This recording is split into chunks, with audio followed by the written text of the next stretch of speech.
Now we have a conceptual question on the screen, and the question I have taken from Simple Harmonic Motion, and this is your A-level physics and AP physics. So this is very conceptual equation I have taken from Simple Harmonic Motion. So if you look very closely to the question, Simple Harmonic Motion is represented by the equation given on the screen. So x, which is equal to 10 sine 20t plus 0.5. Then in the question, it is asked that we have to find out amplitude, which is A. A stands for amplitude. Already you know that in simple harmonic motion. Then angular frequency, which is omega. Then frequency is F. Time period, we are writing uppercase T, capital T. And initial phase, which is phi.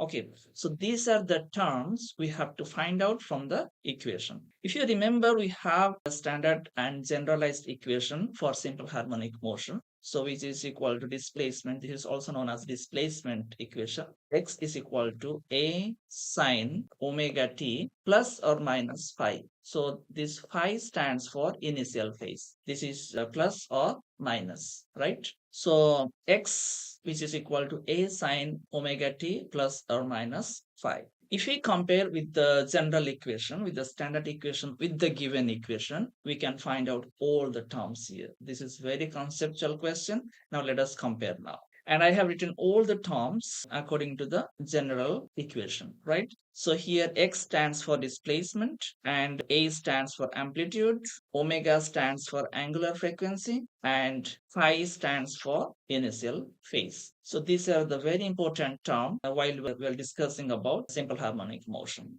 Right now, we will compare the given equation with the general equation. Then we'll find out all the terms. Right now, let us compare. If you analyze the given equation with the general form of equation, so you know displacement is given already, right? And A stands for amplitude, which is 10, and you know amplitude, the unit for amplitude is meter. Right now, if you look very closely, omega, which is called angular frequency, and that is 20. This is very interesting. It's very conceptual question. Then phi is the initial phase, which is 0.5. Right? So all the answers, all the terms, you must compare with the general equation. So let us find out one by one. The step one, we have to identify the amplitude, and the amplitude is 10 meter. We got the first point, right? Now let us go to find out the second one. In the second step, we have to find out the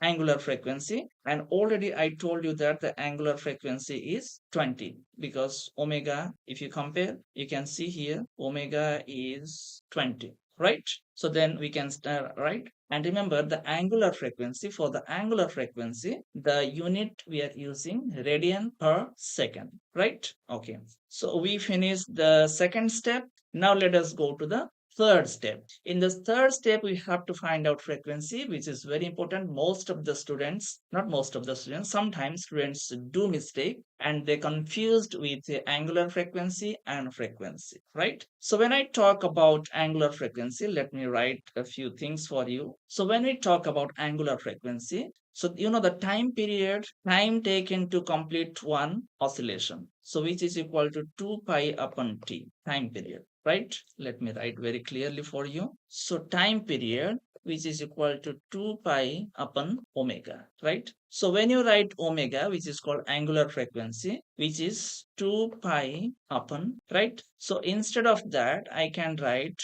2 pi into f because you know the reciprocal of time period is frequency. So if you want frequency, we can write omega upon 2 pi. Got the point? So in the same way, if we go to the question, so the frequency is omega upon 2 pi. So omega is angular frequency and f is the frequency, right? So in this way, we can find out the frequency.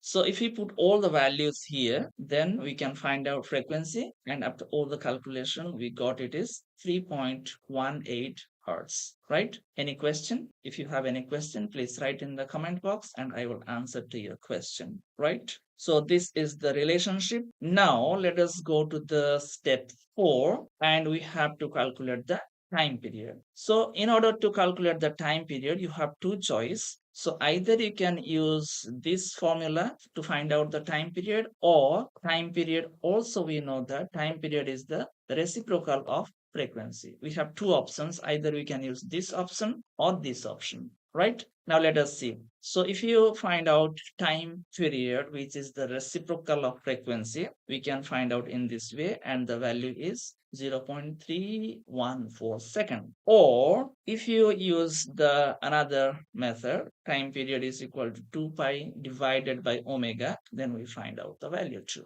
right? So it depends upon you. Both the methods are correct, but the important point is that we have to write its value, magnitude, and we have to write its unit also. And in general, we express the magnitude, I mean the answers, with three significant figures. Point to be remembered. In general, if it is given some other direction or other hints in the question paper, that is different thing. Otherwise, in general, we express the answer with three significant figure. Is it clear to all? Right. Now step 4 completed. Now let us go to step 5. In step 5, we have to find out initial phase. It is very easy. So if we compare the equation with the general equation, we can find out phi, which is your initial phase, and its value is 0.5. And remember, phi is an angle. So at what angle the position is, right? Initial position, right? So the phi is an angle. So that is why we use the unit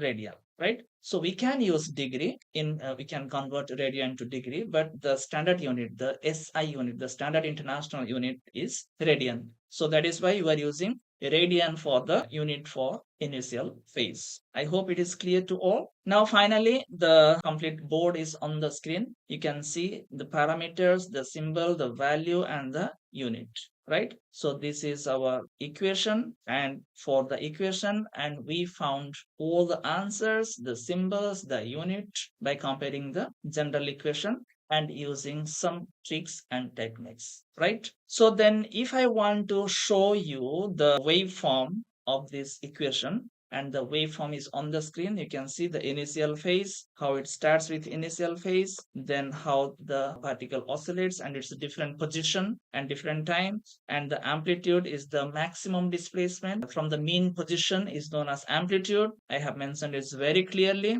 And the time period, the time taken to complete one oscillation is known as time period. That also I have mentioned very clearly. This question is for A-level physics and AP physics, right? And so this is the final takeaway, and this is the exam hints, and you can find out from here, right? So finally, if you have any question, then you can write in the comment box. Otherwise, we'll go to the next question, right?